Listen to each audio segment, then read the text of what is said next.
안녕하세요. 이번 시간에는 기압 차이로 부는 바람이라고 하는 제목으로 수업을 해보도록 하겠습니다.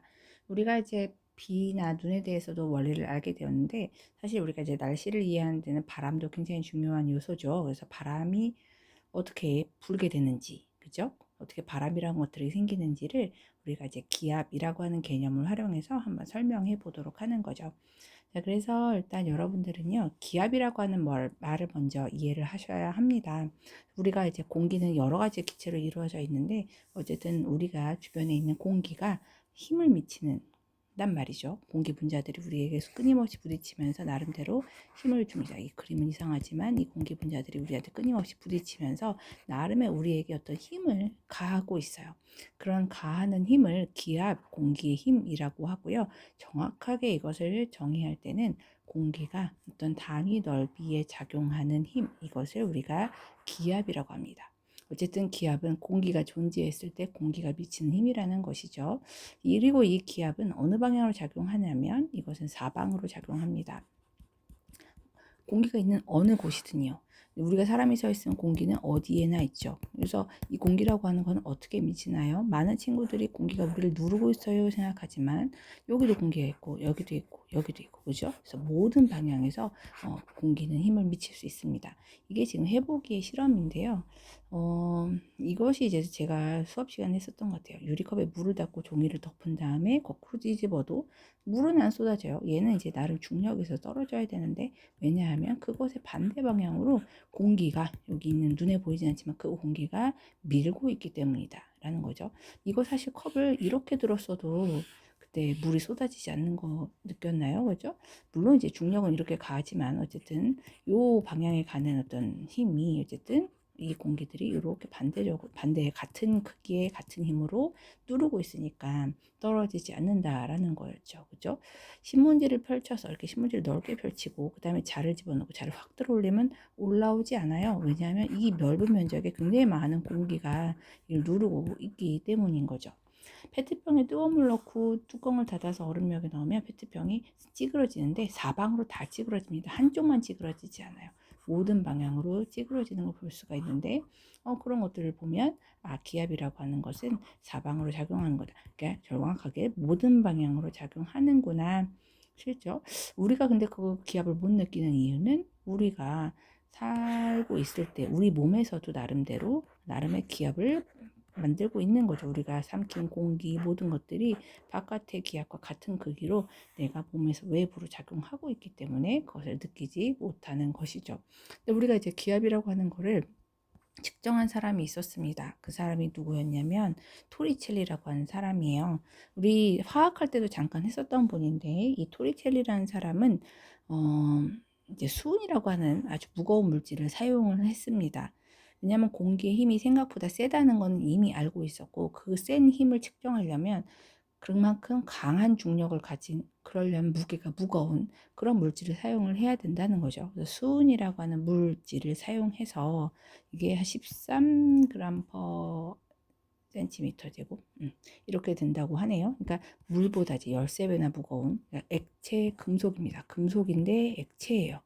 유일하게 상온에서. 자, 그런 물질을 가지고 한번 기압을 측정했다는 거죠. 초반에는 큰 시험관에다가 끝까지 처음부터 이제 수온을 채웠습니다.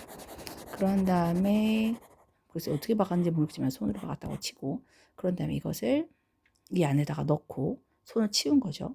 자, 그러면 이제 중력이 있기 때문에 이 수은은 위에서부터 콸콸콸콸 내려옵니다. 콸콸콸 내려와서 어쨌든 어떻게 될 거냐면 이 수은의 면을 점점점 올리는 콸콸콸 나와서 이 면을 올리려고 하는 그러한 경향을 보일 거예요. 처음에는 토리첼리는 얘가 이제 다 쏟아져서 다 나올 것이다. 이제 다 나와서 이 수조 안에 수은을 꽉 채울 것이다. 라고 생각을 했는데, 떨어지다가 어느 순간부터는 더 이상 떨어지지 않는다는 거죠. 그게 몇 센치였냐면 76cm였습니다. 66cm짜리 이 수은 기둥은 중력에도 불구하고 더 이상은 쏟아지지 않고 그대로 버티고 있는 거예요. 그러면 뭐가 그것과 정확하게 반대되고 크기는 방향이 반대인 그 뭔가의 힘이 있다는 거고, 그 힘은 누구에 의한 거예요? 주변에 있는 공기의 힘이라는 거죠. 그것을 우리가 기압이라고 하자라고 하는 거죠. 그럼 기압의 크기는 얼마예요? 아직 떨어지지 않고 버티고 있는, 그게 지금 이제 버티고 있는 얘의 그 수은 기둥의 무게가, 그죠? 이것이 우리가 수은 면은 아직 내려오지 못하게 하는 공기가 누르는 힘과 같다라고 보는 거죠. 이것이 같아요. 자, 그래서 우리가 이제 1기압이라고 하는, 또는 이제 1ATM, 그죠? 이렇게도 쓰는 1기압이라고 하는 걸 이렇게 정의하는 걸 수은인데, 그게 76cm다. 수는 원소기호로 이렇게 쓰니까 이렇게 쓴 거고요. 또는 센티미터 대신에 밀리미터를 쓸 수도 있겠죠. 그러면 10mm가 1cm니까 760mm 수은기둥, 이렇게도 표현을 해줄 수가 있는 거고요. 그리고 이제 이것을 물로 실험을 하면, 물은 수은보다는 훨씬 가볍습니다. 그래서 이 실험을 만약에 여기를 물로 채워놓고 실험을 하면 이 기둥이 상당히 커질 거예요. 왜냐하면 수은 76cm 높이만큼의 물 기둥은 상당히 크니까요. 그래서 이제 그걸 재수해 보니까 한 1013, 그러니까 10m, 약 10m에 해당하는 만큼의 물 기둥이 존재하더라. 그래서 요 1013 요거에 대해서 나름대로 이제 파스칼이 정의를 해서 요거를 이제 1013 헥토파스칼이라고 하는 단위를 만들었습니다. 자, 그래서 그런 단위로 이제 만든 것이 1기압의 크기이기도 합니다. 그래서 지금 여기 보시면 밑에 이 단위는 1기압이고 76cm 수은 기둥의 크기, 무게와 같고, 이것은 사실 밀리미터로 하면 700,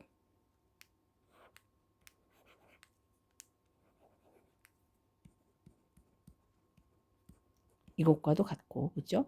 그리고 물 기둥으로 치면 10m 약입니다. 10m에 해당하는 약이고, 그걸 이제 기준으로 만든 헥토파스칼이라는 단위로 했을 때는 1013 헥토파스칼이다, 이렇게 표현을 해준 것이죠. 요 단위는 알아두실 필요가 있어요. 헥토파스칼이라고 부릅니다. 그렇죠? 자, 그런 상태이고요. 이 기둥을 이제 많이 활용해서 문제를 많이 나누는데, 1기압보다 높은 곳의 수은 기둥의 높이는 어떻게 될까요? 하면 1기압이 높다는 얘기, 1기압보다 높은 곳이라는 얘기는 어떤 건가요? 잠깐만요. 1기압보다 높다는 얘기는 이게 누르는 힘이 더 크다는 얘기죠. 그럼 이제 그걸 버티면, 그러면 얘는 어떻게 돼요? 더 올라가겠죠. 그죠? 그래서 수은 기둥의 높이는 1기압보다 높은 곳에서는 더 올라간다. 76cm보다 더 높은 기둥이 형성될 거죠. 될 것이고, 만약에 기압이 1기압보다 낮은 곳에서는, 그러면 수은 기둥은 76cm보다 더 낮은 기둥이 만들어지겠죠. 그죠? 많이 이제 문제에 나오는 것 중에 하나가, 그러면요, 이렇게 하면 어떨까요? 수은을 여기다 놓고 이렇게 수은 기둥을 떨어뜨렸을 때, 이게 이제 76cm라 그랬단 말이에요. 좀 확대할까요? 자, 그러면 이 수은 시험관을 굉장히 두껍게 넣는다. 자, 이렇게 되면 몇 cm일 것인가? 그죠?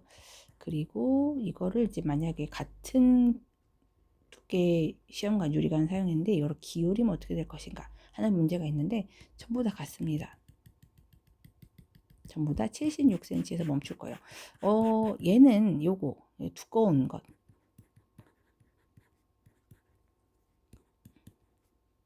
이런 거는 이해가 가요. 왜냐하면 금방 이해를 할 수 있는 것이, 기압이라고 하는 것은 앞서 보았지만 다시 한번 볼까요? 단위 넓이에 작용한 힘이기 때문에, 그렇죠? 그러니까 이제 단위 넓이라 하면 이제 어쨌든 같은 넓이를 생각을 해준다면, 얘가 이제 물론 단위 넓이를 구성하는 건 좀 더 많지만 어쨌든 단위 넓이에 작용한 힘은 같기 때문에 어쨌든 76cm일 것이다, 예, 이해를 할 수 있고요. 그리고 얘도 마찬가지입니다. 사실 이제 이렇게 되면 사실 이제 기울어져 있기 때문에 더 많은 양의 수온이 들어있을 수 있으나 어쨌든 얘가 어떤 단위 면적의 수직으로 작용한 힘, 이거 나중에 여러분들이 힘을 분해할 수 있게 될 거예요. 그렇게 되면 수직으로 작용하는 힘 자체는 같기 때문에 그래서 얘도 마찬가지로 76cm입니다. 그래서 기울어지면 이거 자체는 물론 더 양도 많고 그럼 무겁겠지만 그렇지만 각각의 단위 면적에 정확하게 수직으로 가는 모든 힘은 같아서 기울어진 수영관도 같다는 거죠. 그죠? 그래서 이 두 가지는 전부 다 알아두실 필요는 있을 것 같아요. 자, 그 다음에 이제 우리 그럼 기압을 활용해서 우리 기권을 한번 좀 더 복습을 해보면 기권은 어떤 특성을 갖고 있나요? 라면 공기가 대부분 대류권에 있기 때문에 올라가면 올라갈수록 중력이 떨어지니까 양이 줄기 때문에 공기가 미치는 힘인 기압은 당연히 높이가 지표면에서부터 올라갈수록 그죠? 한 11km까지가 여기가 이제 대류권이죠. 올라갈수록 이제 여기는 성층권 갈수록 기압은 급격하게 떨어져서 지금 여기는 지금 지표면이 1000헥토파스칼인 지역이네요. 그래서 에버레스트 산이 한 8000m쯤 되니까 그만큼만 돼도 벌써 기압이 400헥토파스칼 거의 산소통을 메고 가지 않으면 올라갈 수가 없겠네요. 그죠? 그래서 이제 거의 대륙권 끝까지 올라가면 거의 이제 한 200파스칼 굉장히 5분의 1로 떨어지는 그런 것을 볼 수가 있죠. 기권에서 높이 올라갈수록 기압이 낮아지는 까닭은 당연히 중력이죠. 그죠? 중력이 그죠? 지표에서 멀어질수록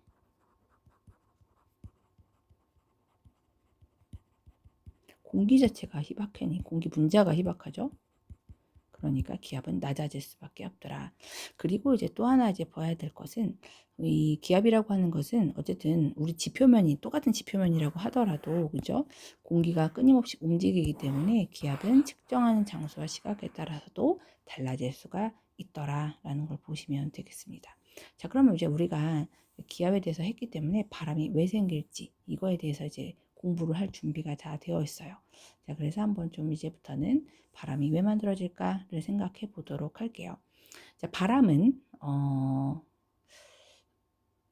공기 이동입니다. 그럼 이 공기 이동은 왜 일어날까요? 이걸 이제 볼 수 있는 것이 이제 실험인데요. 바람의 발생 원인 알아보기 이 실험 한번 살펴볼게요. 지금 여기에는요 따뜻한 물이 들어있는 지퍼백이 있고요. 그 다음에 여기는 얼음물이 들어있는 지퍼백이 있고요. 그리고 여기는 향이 있습니다. 향은 연기를 내보낼 거고요. 여기 칸막이가 있어요. 이 칸막이를 딱 열어주면 어떻게 될 것인가, 향 연기가 어디로 갈 것인가 확인하면 되는데요. 이 실험을 하면 어떤 것들이 벌어지냐면 향연기가 이렇게 흘러가는 이 향연기의 모습이 차가운 물 쪽에서 따뜻한 물 쪽으로 가는 것들을 보입니다. 왜 그럴까라고 생각을 해보면 왜 그럴까요? 따뜻한 물 속에 있는 공기는 아마도 요 주변에 있는 공기는 데워질 거니까 안으로 올라갈 거란 말이에요. 그렇죠? 그리고 오히려 얼음물에 있는 요 공기, 요 위에 있는 공기들은 차갑기 때문에 이제 아래로 내려가는 것이 있을 겁니다. 그럼 여기는 상대적으로 이 얼음물 쪽에 비해서는 확실히 조금 이제 공기가 부족하니까 여기 얼음물 쪽에서 따뜻한 물로 이쪽으로 공기가 이동을 해서 빈 공간을 채워주려고 하겠죠. 그렇죠? 이게 바로 바람인 거예요. 그런 모습이 향연기의 모습으로 보여진 거죠. 그렇죠? 그럼 보면 바람이 부는 원인은 무엇인가요? 어떤 기압 차이, 공기가 있고 없고의 차이고요. 그 기압 차이가 왜 나타났느냐라고 생각한다면 지표면에 어떠한 온도의 차이, 그죠? 지표의 온도 차이로 나타난 것이다. 그리고 어디에서 어디로 이동하느냐라고 하면 얼음물 차가운 곳에서 그죠? 그다음에 따뜻한 물 쪽으로 가는 것이다. 그죠? 기압으로 치면 누가 기압이 높아요라고 하면 여기가 고기압, 그죠? 여기는 저기압 이런 상태가 되는 거죠. 그죠? 요게 이제 우리가 바람이 불어지는 겁니다. 자, 공기는 어떻게 기압이 높은 곳에서 낮은 곳으로 그러니까 공기가 많은 곳에서 적은 곳으로 이동하는데 이걸 바람이라고 하고요. 바람이 들어온 방향을 풍향이라고 하고 바람의 세기를 풍속이라고 합니다. 이것도 볼까요? 여기서 풍향은 그럼 어떻게 되나요? 바람이 불어오는 방향이에요. 그러니까 얘는 여기서의 바람은 무슨 이름을 붙여주면 되겠어요? 얼음물에서 만들어진 거니까 얼음물 풍이겠죠. 그죠? 바람의 세기는 어떻게 하면 세기가 강해지나요? 라고 한다면 이 두 개 온도 차이가 굉장히 크면, 그죠? 온도 차이가 크면 당연히 바람도 세지겠구나, 이런 것들을 볼 수가 있죠. 그죠? 그래서 그렇게 해주시면 됩니다. 자, 그래서 이제 보시면 이제 일반적인 원리를 보는 거예요. 수조에서 따뜻한 물이 있는 곳의 기온은 얼음물에 있는 기온보다 높은데, 그러면 이 기온이 높은 쪽에서, 그러니까 아까 경우에서는 따뜻한 물이 있는 곳에서는 공기가 밀도가 작으니 상승하고요. 그리고 기온이 낮은 쪽은 오히려 밀도가 좀 하강하고요. 그러면 여기가 공기가 많고, 그죠? 공기가 많으니까 공기가 미치는 기압도 높고요. 그죠? 그러면 이 공기들이 어디로? 공기가 상대적으로 부족한 쪽으로 이동을 하게 될 거고, 이 공기의 이동은 고기압에서 저기압 방향으로 가게 되겠죠. 그리고 이쪽 지표면이 가열된 여기는 공기가 부족한 저기압이라고 하는 공기가 적은, 그죠? 그런 곳이 될 것이고요. 그리고 이 바람의 이름은 여기에 이름을 따는 거죠. 그죠? 바람이 불어오는 쪽, 그죠? 그래서 여기를 이제 A라고 하고 여기를 B라고 했을 때에는 바람의 이름은 비풍이 되는 겁니다. 바람의 세기는 어떻게 돼요? 얘네들의 차이가 크면, 그러니까 여기와 여기 온도 차이가 굉장히 극명하면 극명할수록 더 많은 센 바람이 만들어지겠죠.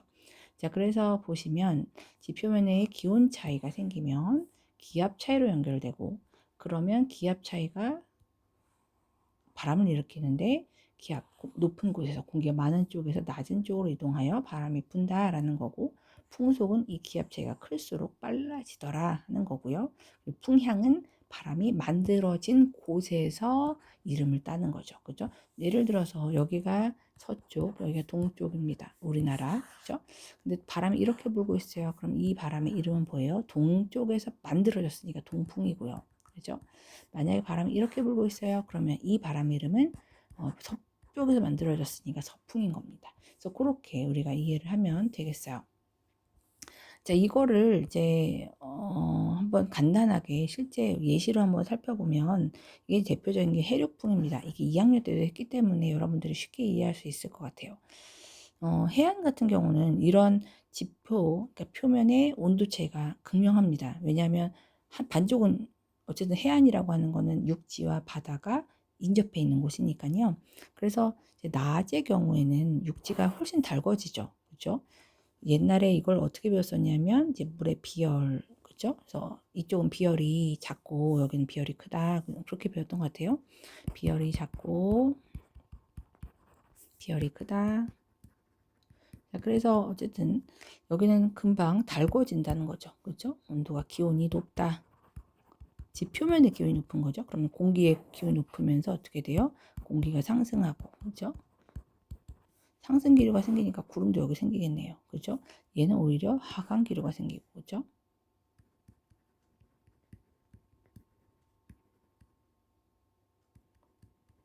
자, 그러면 공기가 여기는 많고 기압이 높고 여기는 고기압, 여기는 공기가 없어요.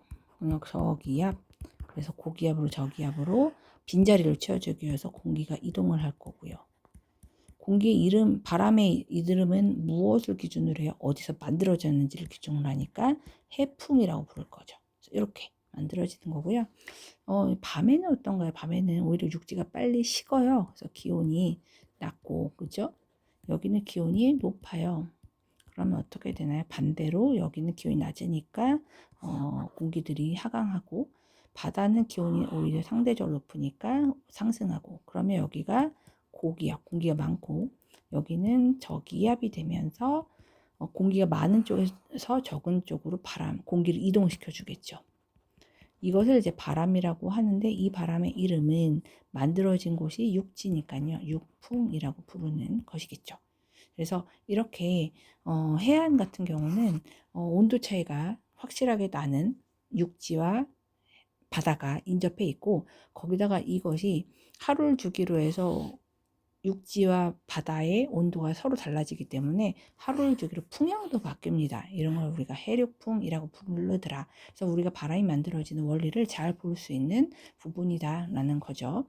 자, 그래서 오늘은 바람이 어떻게 부는지에 대해서 이해를 하려고 했고요. 그를 위해서 기압을 한번 조금 공부를 먼저 하고 그걸 활용해서 바람이 부는 원리를 살펴보고 마지막으로 해륙풍까지 봤습니다. 단위 넓이에 작용하는 공기의 힘이다. 이것을 우리가 기압이라고 불렀었어요. 지표면이 가열되는 곳에서는 그러면 이제 공기가 상승하니까 공기가 없다 이거죠. 그렇죠? 그럼 기압도 낮아지고 지표면이 냉각되는 곳에서는 기압이 오히려 높아집니다. 공기가 많으니까요. 바람은 기압이 높은 곳에서 낮은 곳에서 공기가 많은 데서 없는 데로 가야 되는 거죠. 대륙과 해양이 만나는 곳에서는 1년을 주기로 바람의 방향이 바뀌는 계절풍이 붑니다. 그럼 이걸 이제 계절풍으로 보면 어떻게 보이나요? 그죠? 여름입니다. 겨울이에요. 그럼 어떻게 생각하면 돼요? 여름에는 온도 여기가 기온이 높죠. 그죠? 왜냐하면 육지니까. 여기는 바다니까 기온이 낮고요. 그러면 바람이 어떻게 불까요? 기온이 낮은 데가 고기압이 돼서. 그래서 이게 이제 우리 여름에 부는 남쪽이고 동쪽이죠. 남동 계절풍. 만들어지는 위치를 이름을 붙이니까 겨울에는 물의 비열이 크기 때문에 오히려 기온이 높고 여기는 기온이 낮습니다. 그래서 바람이 이렇게 불겠죠. 이 바람의 방향은 여기가 북쪽이고 서쪽이니까 북서 계절풍 이렇게 부는 거죠. 이렇게 여러분들이 보시면 되고요. 여기 빈칸 뭐라고 쓰면 될까요? 바람은 기압 차이로 생기고요. 기압 차이는 근본적으로 왜 생겼어요? 지표면의 온도 차이, 그죠? 그런 것들로 나타나더라. 정리를 하시면 될 것 같습니다. 수고하셨습니다.